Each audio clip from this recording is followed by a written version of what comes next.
Tweet @TodaySOR. A record-breaking 900,000 passports were issued here last year, up more than 63,000 on 2018. During peak periods, more than 5,800 applications were submitted from around the world in a single day. Now, with Brexit continuing to be a worry for frequent flyers, there were a significant number of applicants, more than 94,000 from Northern Ireland, England, Scotland and Wales. As I say, if you've got any questions about the process of applying for a passport, how much it costs, how long it'll take you, and how does your photo fit the criteria, text us on 51551, because Fiona Penollar, Director of the Irish Passport Service, is with me here in studio to answer them. Fiona, thank you very much indeed. Another bumper year, I suppose, if you can see it in those terms, and no sign of it slowing down, I take it. No, to be honest, it has been steadily increasing really since 2006. But the most significant jumps probably are in the last couple of years. As you say, 900,000 passports over that issued. It's about 11% up from the year before on application volume. But actually, if you look since 2010, it's about 73% of an increase. Mm-hmm. So it really is very significant. And what we're hearing, I suppose, anecdotally, is that people are feeling more comfortable about travelling. People are feeling that they don't have to leave it till the last minute to book their holiday, you know, as it was around the 2012, 2013 period. So that definitely has made a difference. Of course, as you mentioned, Brexit is a factor. In fact, what I think is the most significant impact of Brexit on passports is people talking about passports rather than necessarily actual Brexit. Yeah, now we know that, Fiona, that citizens in Northern Ireland are automatically entitled to an Irish passport. But what rules apply to British and other EU citizens? So if you are the child of an Irish-born parent, which is what would generally apply to people who are born in the UK, born across Europe who are applying for Irish passports, born to an Irish parent, you are automatically an Irish citizen. You just have to prove that linkage. And then the granny rule, as people who follow football are well aware of, is if you had a grandparent born in Ireland, you can then apply for Irish citizenship through foreign birth registration. So I suppose there are two different stages. And is there any advantage in being a citizen of the European Union? Well, definitely, I think people are feeling, again, from what I've heard anecdotally, people, yes, are very proud to be European. People are very proud to be Irish. Even if they're not necessarily born in Ireland, it does not mean that they don't feel Irish.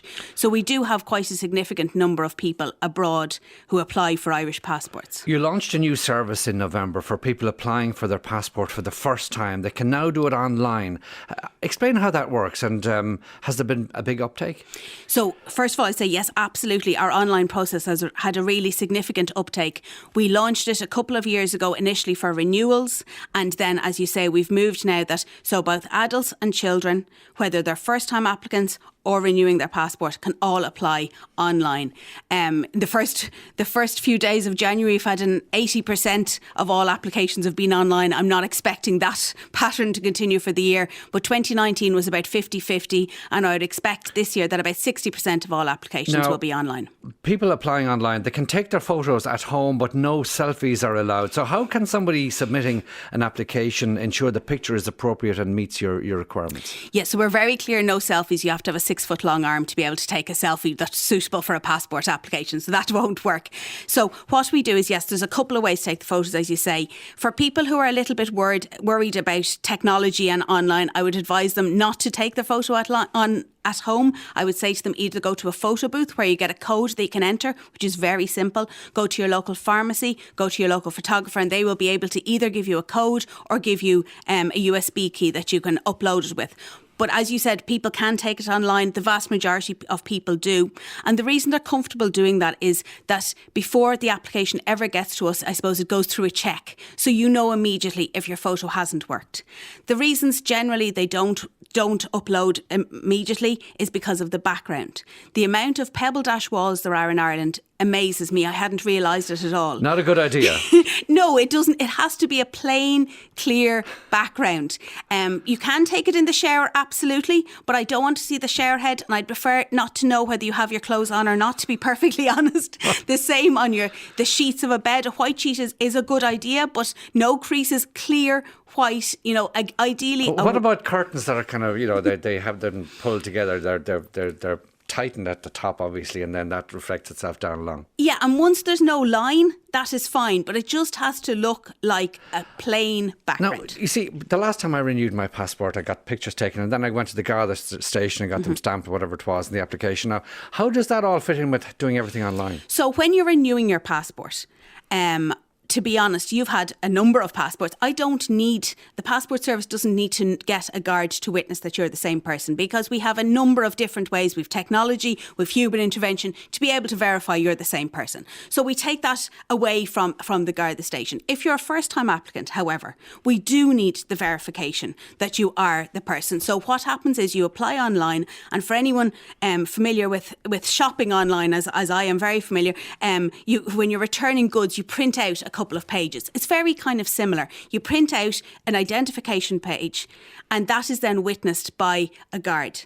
And that's for your first time application.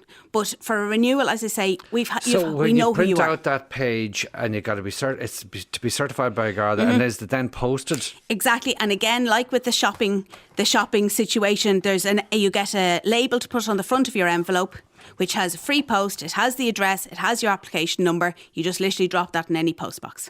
Now, a lot of queries coming in on this. My son is nearly 18 and has an intellectual disability and cannot read or write.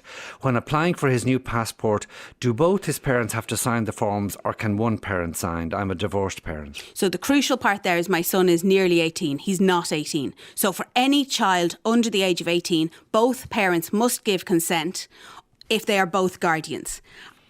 If someone has a court order, that is a different situation. But I would say in this case, that doesn't appear to be the case. So yes, under 18, both guardians / parents must give consent. Many women who decide not to change their names often feel nervous travelling alone with their own children because the child has a different surname to them.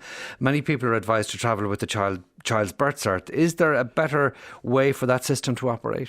So this is something that has been discussed a lot. I suppose from a passport point of view, the passport has to have the child's name on it. The mother's passport has the name she uses all the time. So it's not really something a passport can solve. But from a border management, I would definitely recommend people, yes, do keep a copy of the birth cert with you. What about the passport card? It's like a credit card sized one. Has there been much take up of that? And what is the point in having both?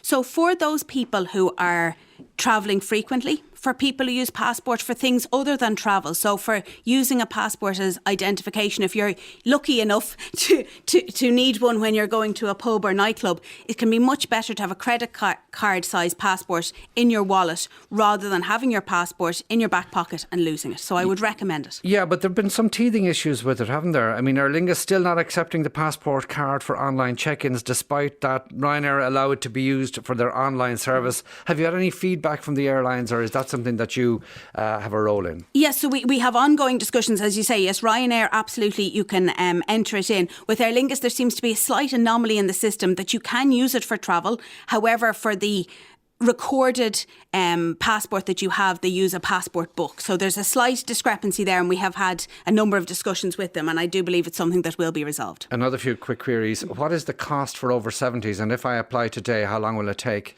So the cost for over 18s is the same no matter what age you are. So if you apply online, it's €75. At the moment, a renewal online is 50% of them are 3 days or less. The rest are, 5-6 days. So I would definitely advise people to do it sooner rather than later. Pretty quick turnaround. I'm Scottish and have been living and working in Ireland since 1991. Am I entitled to a passport?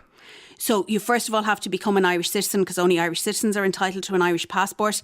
And from just that brief description, I would suggest that that's someone who probably needs to be naturalised, and that's through the Department of Justice. As soon as they have the cert, entitled to an Irish passport. What is the status for UK citizens married to Irish people? Any possibility for them to apply for an Irish passport? Again, they have to apply for citizenship, and that depends on residency. Okay, and then there's, I suppose, the question about lost passports and lost passport cards. Now, is there a situation whereby people, if they've lost the passport in the past, the old booklet type passport, they might find it difficult to actually get the passport card? No, sometimes if a person loses many passports, we do have to look into it and see, well, are they lost or is there some other reason? But no, absolutely, you're still entitled to a passport. And the great advantage of a passport card is that if you unfortunately do lose your book, your passport card is still valid for travel. So if you're abroad on holidays, your passport book gets stolen or whatever, you still can come home. So that is a big bonus for the passport card. OK, look, thank you very much indeed for coming in.